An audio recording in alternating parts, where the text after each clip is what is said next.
महाराष्ट्राचा अभिमान महाराष्ट्र दिन मा। मी फार ॲग्रेसिव्ह होतो। जसे दिवस गेले, जसा कालावधी गेला, तसं तात्यांचं ॲग्रेशन टिकलं, माझं हळूहळू मऊ झालं।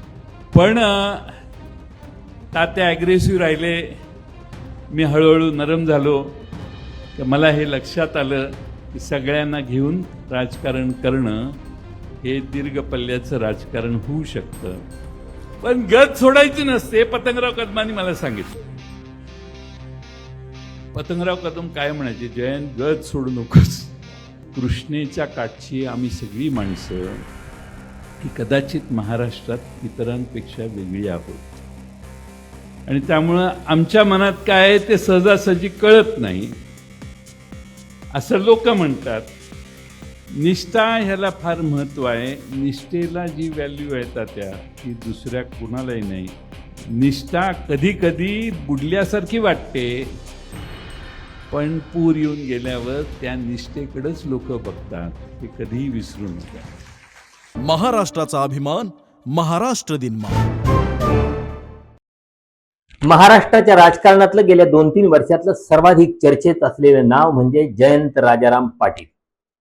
जयंत पाटील काय करणार, जयंत पाटील कुठल्या पक्षात जाणार, जयंत पाटलांनी अमक्या नेत्यांची भेट घेतली, जयंत पाटलांनी अमक्या नेत्यासोबत विमानातनं प्रवास केला, जयंत पाटील अमक्या दिवशी मंत्रिपदाची शपथ घेणार आहेत, अशा प्रकारच्या बातम्या गेल्या 2-3 वर्षात सातत्यानं मेन स्ट्रीम मीडियामध्ये प्रसारित होत असतात, वृत्तपत्रातून येत असतात, टीव्हीवर येत असतात। कधी कुणी विचारलं तर जयंत पाटील त्याचा इन्कारही करत असतात, पण तरी सुद्धा या बातम्या थांबत नाहीत, सातत्याने त्या सुरूच असतात। यावरून जयंत पाटील यांची महाराष्ट्राच्या राजकारणातली न्यूज व्हॅल्यू आपल्याला लक्षात येऊ शकते। पण या जयंत पाटलांनी आपली भूमिका अत्यंत स्पष्टपणे, अत्यंत प्रांजळपणे आणि अत्यंत अंतःकरणपूर्वक स्पष्ट केलेली आहे। ती काय आहे तेच आपण या व्हिडिओच्या माध्यमातून जाणून घेणार आहोत। नमस्कार, मी विजय चोरमारे, आपण पाहताय महाराष्ट्र दिनमान। 4 वर्षापूर्वी जयंत पाटलांच्यावर मी एक लेख लिहिला होता। त्या लेखाचं शीर्षक होतं संथ वाहते कृष्णामाई।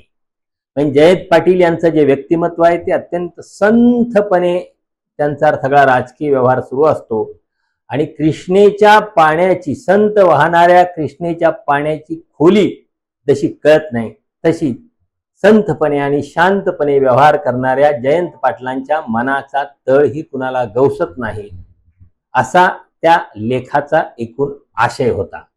आणि जयंत पाटलांनी एका कार्यक्रमात हा सगळा कृष्णेचा संदर्भ दिलेला आहे, आणि कृष्णेचा संदर्भ देऊन आपल्या आणि आपल्या सहकाऱ्यांच्या संघर्षाची मुळं कृष्णेच्या पाण्यात असल्याचं सांगितलेलं आहे।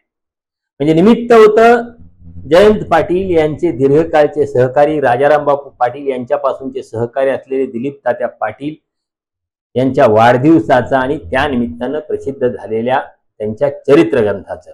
त्या कार्यक्रमाला खासदार अमोल कोल्हे होते, राष्ट्रवादी काँग्रेस शरदचंद्र पवार पक्षाचे प्रदेशाध्यक्ष शशिकांत शिंदे होते, इतरही सगळे नेते मंडळी होती, आणि जयंत पाटील अध्यक्ष होते। आपल्या राजकीय कारकिर्दीच्या पहिल्या दिवसापासून आपल्या राजकारणाला पाठबळ देणाऱ्या ज्येष्ठ असलेल्या दिलीप तात्या पाटील यांच्या सत्कार समारंभात जयंत पाटील जे बोलले, अत्यंत प्रांजळपणे, अत्यंत दिलखुलासपणे आणि अत्यंत अंतःकरणपूर्वक त्यांनी सगळ्या गोष्टी स्पष्ट केलेल्या आहेत। सगळ्या गोष्टी ते बोललेले आहेत, आपण बघावं लागेल। म्हणजे त्यांनी जे भाषण केलं जयंत पाटलांच्या संदर्भात, अलीकडे मी टीकात्मक लेखन सुद्धा खूपदा केलेलं आहे। त्याचं कारण जयंत पाटील यांची जी डेप्थ सुरुवातीच्या काळात जाणवत होती, गेल्या 3-1 वर्षात ती डेप्थ कुठं जाणवत नव्हती। मी जयंत पाटील थोडं वरवरचं राजकारण करतायत की काय अशी शंका यायला लागली होती। जयंत पाटील यांच्या राजकारणाचं गांभीर्य हरवलंय की काय अशी शंका येण्याजोगी परिस्थिती होती। त्या सगळ्या गोष्टींचा उल्लेख करून मी लिहिलेलं होतं। पण दिलीप तात्या पाटील यांच्या सत्कार समारंभातलं जयंत पाटील यांचं भाषण ऐकल्यानंतर मला ज्या जयंत पाटलांच्याकडून आपण राज्याच्या नेतृत्वाच्या अपेक्षा करत होतो, ज्यांच्या राजकारणात आणि व्यक्तिमत्वात एक खोली जाणवत होती, एक दूरदृष्टी जाणवत होती, ते जयंत पाटील मला पुन्हा गवसल्यासारखे वाटत होते। मला वाटतं जयंत पाटील यांना सुद्धा या निमित्तानं स्वतःचा पुन्हा शोध लागलेला असावा आणि त्या दृष्टीनं त्यांनी केलेलं चिंतन होतं, त्यांनी केलेलं हे स्वगत होतं. स्वतःच्या राजकीय प्रवासापासून आपल्या अवतीभोवतीच्या राजकारणाबद्दल राजाराम बापू पाटील यांच्या काळापासून आपल्याला साथ देणाऱ्या सहकाऱ्यांच्या बद्दलचं आणि ती सगळी निष्ठा, त्या सगळ्या निष्ठेचं जे संचित आहे ते मला वाटतं जयंत पाटील यांना सुद्धा या समारंभाच्या निमित्तानं सापडलं असावं आणि ते निश्चितच त्यांच्या मतदारसंघासाठीच नाही तर महाराष्ट्राच्या राजकारणासाठी सुद्धा खूप महत्वाचं आहे असं मला वाटतं. म्हणजे जयंत पाटील यांनी म्हटलंय की मी सुरुवातीला खूप ॲग्रेसिव्ह होतो, पण माझ्या लक्षात आलं की ह्या आक्रमकपणामुळे काही साध्य होणार नाही. आपल्याला दीर्घकाळचं राजकारण करायचं असेल तर सर्वांना सोबत घेऊन करावं लागेल आणि सर्वांना सोबत घेऊन राजकारण केलं तरच ते दीर्घ पल्ल्याचं राजकारण होऊ शकेल. त्या दृष्टीनं मी हळूहळू ॲग्रेशन माझं शांत होत गेलं, मी नरम होत गेलो. पण दिलीप तात्या माझ्यापेक्षा ज्येष्ठ असलेले त्यांचं ॲग्रेशन आजपर्यंत कायम टिकून आहे आणि त्यामुळं माझ्यावर ज्या ज्यावेळी हल्ले झाले, आमच्यावर ज्या ज्यावेळी विरोधकांच्याकडून आक्रमण झालं, त्यावेळी तलवार घेऊन लढायला सर्वात पुढे दिलीप तात्या होते असायचे आणि दिलीप तात्यांच्यासारखे अनेक सवंगडी, अनेक माणसं असल्यामुळं आपलं राजकारण इथपर्यंत आलंय, हे कृतज्ञतेने त्यांनी नमूद केले. मी फार ॲग्रेसिव्ह होतो. जसे दिवस गेले, जसा कालावधी गेला, तसं तात्यांचं ॲग्रेशन टिकलं, माझं हळूहळू मऊ झालं. पण तात्या ॲग्रेसिव्ह राहिले, मी हळूहळू नरम झालो. की मला हे लक्षात आलं की सगळ्यांना घेऊन राजकारण करणं हे दीर्घ पल्ल्याचं राजकारण होऊ शकतं.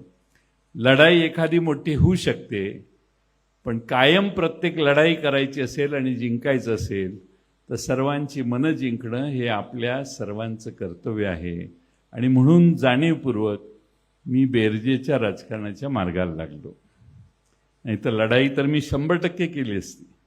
निष्ठेच्या संदर्भात बोलताना ते म्हटलेत की निष्ठा खूप महत्वाची आहे राजकारणात. म्हणजे आजच्या काळात आपण ज्यावेळी विचार करतो की निष्ठा हा शब्द राजकारणातून हद्दपार झालेला आहे. आमदार, खासदार, लोकप्रतिनिधी ह्या विक्रीच्या वस्तू बनलेल्या आहेत. अशा काळात जयंत पाटील यांनी निष्ठेचं मोल सांगितलंय. त्याने असं म्हटलंय की निष्ठा विचारांची असलीच पाहिजे, पण निष्ठा माणसांची सुद्धा असली पाहिजे. निष्ठेला फार किंमत आहे. पद मिळेल न मिळेल, म्हणजे त्यासाठी किती वेळ लागेल काही सांगता येत नाही. म्हणजे त्यावेळी खरं तर दिलीप तात्या पाटील यांनी आधी झालेल्या भाषणात आपल्या एकूण खूप मोठी खंत व्यक्त केली होती. आडून त्याने आपल्यावर या एकूण राजकारणाच्या पटात फारसे आपल्याला न्याय मिळाला नाही अशा भावना व्यक्त केल्या होत्या. तो संदर्भ जयंत पाटील म्हणले, तुमच्या ज्या वेदना आहेत त्याच माझ्या सुद्धा वेदना आहेत, त्यामुळं आपण फार काही वेगळे नाही. म्हणजे या निमित्तानं जयंत पाटील यांनी आपल्या मनातली वेदना सुद्धा व्यक्त केलेली आहे. जयंत पाटील यांनी फार एक महत्वाचा मुद्दा सांगितलेला राजकारणात आणि तो संदर्भ अर्थातच होता पतंगराव कदम यांचा. ते म्हणाले की पतंगरावांनी मला सांगितलं की जयंतराव कधी गद सोडायची नाही. म्हणजे गद म्हणजे काय हे खेड्यातल्या लोकांना नेमकं कळत असेल. गोट्याने खेळताना जी गद असते ती गद आपली गद असती, ती गद सोडायची नाही. म्हणजे पतंगरावांनी त्यांना सांगितलं होतं की दुसरीकडे गेलं तर सगळं नवीन असतं, लोक नवीन असतात. इथं आपण जिथं असतो तिथं आपल्याला कधी अन्याय झाल्यासारखं वाटत असलं तरी ते घरातलेच लोक असतात, आपल्याला पाठीमागे शिव्या देत असतात. पण असं असलं तरी सुद्धा ज्या ज्यावेळी काही वेळ येते त्यावेळी तेच सोबत राहतात आणि त्यांना सोबत घेऊनच आपण पुढे जायचं असतं. ही गद सोडायची नसते. पण गद सोडायची नसते पतंगराव कदमांनी मला सांगितलं. पतंगराव कदम काय म्हणायचे, जयंत गद सोडू नकोस. का? दुसरीकडे सगळं नवीन आहे. इथं आपण जगलेलो आहे ते जीवन आपल्याला माहिती आहे. आपण ज्यांच्या बरोबर आहोत ती माणसं आपल्याला माहिती आहे, ती घरातली आहेत. आपल्यावर नाराज होत, काही होत, शिव्या देत, माग शिव्या देत असतील 100 जण, आपल्या समोर आल्यावर ती आपल्या बरोबर असतात. याला कायम महत्व राजकारणात द्यायचं असतं. मला वाटतं काँग्रेसमधनं भारतीय जनता पक्षात किंवा एकनाथ शिंदे यांच्या शिवसेनेत किंवा उद्धव ठाकरेंच्या शिवसेनेत गेलेल्या लोकांना लक्षात येत असेल की हे गद सोडणं म्हणजे काय असतं.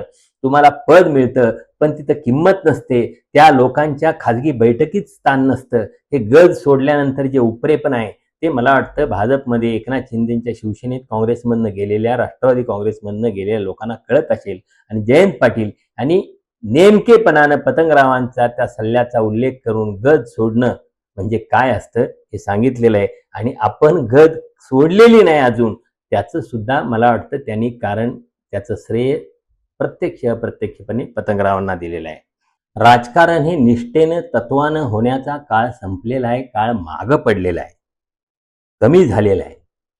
असं वाटण्याच्या काळात जयंत पाटील असं म्हटलेत की दिवस जात असतात, टाइम चेंजेस. म्हणजे आपण ठाम असतो तेवढे परिस्थिती बदलतच जाते आणि आपण परिस्थितीप्रमाणे बदलायला लागलो तर त्या परिस्थितीत वाहून जातो. परिस्थिती कधी बदलत नाही. त्यामुळे निष्ठेला जे मूल्य आहे ते कशालाही नाही, हे जयंत पाटील यांनी सांगितलेलं आहे. खरं तर जयंत पाटील यांच्या संदर्भात वेगळ्या निमित्तानं वेगळ्या वृत्तवाहिन्यांच्यावर किंवा अन्य कुठे बोलताना नेहमी एक प्रश्न विचारला जातो की जयंत पाटील असं स्वतःच्या भोवती संशयाचं वातावरण का निर्माण करतायत. त्यावेळी किंवा जयंत पाटील उद्या काय करतील, त्यावेळी माझं उत्तर असं असायचं, जयंत पाटील भारतीय जनता पक्षासोबत जातील का, जयंत पाटील एनडीए सोबत जातील का, हे मी आजच्या काळात ठामपणे सांगू शकत नाही. जयंत पाटील जाणार नाहीत असं मला वाटतं, पण ठामपणे सांगू शकत नाही. कारण गेल्या 3 वर्षात ज्या पद्धतीनं ज्या प्रकारची माणसं आपलं सगळं सोडून सत्तेसोबत गेले ते बघितल्यानंतर आपण आज कुणासंदर्भातही अशी खात्री देऊ शकत नाही. पण माझं त्यावरचं पुढचं एक विधान असायचं ते असं की पण इतकी सगळी पडझड होत असताना जयंत पाटील आजपर्यंत इथे टिकून आहेत, याचे काही मार्क त्यांना आपण नक्कीच द्यायला पाहिजे. उद्याचं काय होईल ते आपण उद्या बघू, पण आजपर्यंत इतक्या पडझडीनंतर सुद्धा या जागेवर ते ठामपणे उभे आहेत. त्याचं त्यांना श्रेय किंवा त्याचे गुण त्यांना द्यायलाच पाहिजे. मला वाटतं इथंपर्यंत जयंत पाटील इथं थांबलेले आहेत, पण आपण पुढच्या काळात सुद्धा याच जागेवर राहणार आहोत आणि विरोधात राहूनच संघर्ष करणार आहोत, असं अगदी निसंदिग्धपणे. म्हणजे जयंत पाटील यांच्या संदर्भात आजवर जे काय प्रवाद होते, ज्या काय लोकांच्या मनात शंका होत्या, जो संशय होता, तो सगळा संशय, त्या सगळ्या शंका या निमित्तानं, या कार्यक्रमाच्या निमित्तानं जयंत पाटीलनी जाहीरपणे कृष्णेत बुडवलेले आहेत. आणि आपलं राजकारण हे संघर्षाचंच आहे, हे कृष्णाकाठचं राजकारण आहे. हे कृष्णाकाठच्या राजकारणाचं महत्त्व सांगताना त्यांनी थेट किसनवीरांच्या पासून वसंतदादा पाटलांच्या पर्यंत, क्रांतिसिंह नाना पाटलांचा आणि वाया यशवंतराव चव्हाण या सगळ्या नेत्यांचा उल्लेख केला. ही सगळी माणसं कृष्णेच्या काठावर वाढलेली माणसं आहेत, कृष्णेच्या पाण्यावर वाढलेली माणसं आहेत आणि यांनी महाराष्ट्राच्या राजकारणाला दिशा दिलेली आहे. कृष्णेच्या काठावरच्या माणसांचं आमचं महत्त्व, आमचा संघर्ष आम्हाला या कृष्णेनं शिकवलेला आहे. जयंत पाटील असं म्हटलेले आहेत की या आमच्या कृष्णाकाठच्या माणसांच्या मनात काय चाललंय हे बाहेरच्या माणसांना कळत नाही, पण आमच्या मनात काय चाललंय हे आमच्या माणसांना, कृष्णाकाठच्या माणसांना नेमकं ठाऊक असतं, नेमकं माहीत असतं. हे सुद्धा या निमित्तानं जयंत पाटील यांनी सांगितलं आहे. यांच्या भुईंचे वीर किसनवीर तिथंपासून आपले क्रांतिसिंह नाना पाटील ते शेवट या नदीचा होतो सांगलीच्या वसंतदादांच्या तीर्थापर्यंत, ही सगळी दिग्गज माणसं, मी अनेकांची नावं घेईन पण टाईम कमी आहे, ही दिग्गज माणसं या कृष्णेच्या काठावर तयार झाली. या कृष्णेच्या लोकांना संघर्ष करण्याचं बाळकडू या कृष्णेनंच शिकवलं. यशवंतराव चव्हाणही देवराष्ट्रातनं खाली कृष्णेला येऊन डोहात उडी मारायचे, त्यांनी देशाचं नेतृत्व केलं. वसंतराव दादांचं तर मी तुम्हाला सांगायची आवश्यकता नाही. आणि म्हणून कृष्णेच्या काठची आम्ही सगळी माणसं ही कदाचित महाराष्ट्रात इतरांपेक्षा वेगळी आहोत आणि त्यामुळं आमच्या मनात काय आहे ते सहजासहजी कळत नाही असं लोक म्हणतात. म्हणाले की निष्ठा बुडाल्यासारखी वाटते, निष्ठा बुडाल्यासारखी वाटते, पण पूर येऊन गेल्यावर लोक निष्ठेकडेच बघतात. हे विसरू नका. सगळ्यांसारखं व्हायचं असेल तर उद्या सकाळी आम्हाला फार मोठ्या संधी आहेत. आमच्याकडे 10 आमदार, 8 खासदार आहेत. पण आम्हाला त्या मार्गाने जायचं नाही. अरे तुमच्याकडे काही सबस्टन्स आहे का नाही? जयंत पाटलांचं पुढचं म्हणणं आहे, तुमच्याकडे सबस्टन्स आहे की नाही तुमच्याकडं? कृष्णा काठ वेगळा आहे. कृष्णेचं पाणी खूप खोल आहे आणि या कृष्णेनं आम्हाला संघर्ष करायला शिकवलेला आहे आणि हा संघर्ष करतच आपण पुढे जाणार आहोत. हे अत्यंत निसंदिग्धपणे जयंत पाटील यांनी या कार्यक्रमाच्या निमित्तानं सांगितलेलं आहे. निष्ठा ह्याला फार महत्त्व आहे. निष्ठेला जी व्हॅल्यू आहे तात्या, ती दुसऱ्या कुणालाही नाही. त्यामुळे पहिल्या पानावर तुम्ही लिहिलेलं वाक्य दिसते ताई, दॅट्स रॉंग. निष्ठा कधी कधी बुडल्यासारखी वाटते, पण पूर येऊन गेल्यावर त्या निष्ठेकडेच लोक बघतात. हे कधीही विसरू नका. आपल्याला सगळ्यांसारखं व्हायचं असेल तर उद्या सकाळी काय रोहित, आम्ही 10 आमदार आहे, 8 खासदार आहेत, पण अरे काय सबस्टन्स आहे की नाही तुमच्यात? खरं तर जयंत पाटील यांना त्यांच्या NDA सोबत जाण्यात, राष्ट्रवादीच्या विलिनीकरणासंदर्भात, भारतीय जनता पक्षासोबत जाण्यात, मंत्रिपदाची शपथ घेण्याच्या संदर्भात अनेकदा प्रश्न विचारलेले आहेत. म्हणजे ज्यावेळी देवेंद्र फडणवीस उपमुख्यमंत्री झाले, एकनाथ शिंदे मुख्यमंत्री झाले आणि देवेंद्र फडणवीस उपमुख्यमंत्री झाले, ते त्या काळात सुद्धा जलसंपदा खाते देवेंद्र फडणवीस यांच्याकडे होतं. त्यावेळी चर्चा अशी होती की जलसंपदा खाते देवेंद्र फडणवीस यांनी आपल्याकडे अशासाठी ठेवलंय की ते जयंत पाटील यांच्यासाठी राखून ठेवलंय आणि जयंत पाटील भारतीय जनता पक्षासोबत गेल्यानंतर त्यांना ते खातं दिलं जाणार आहे.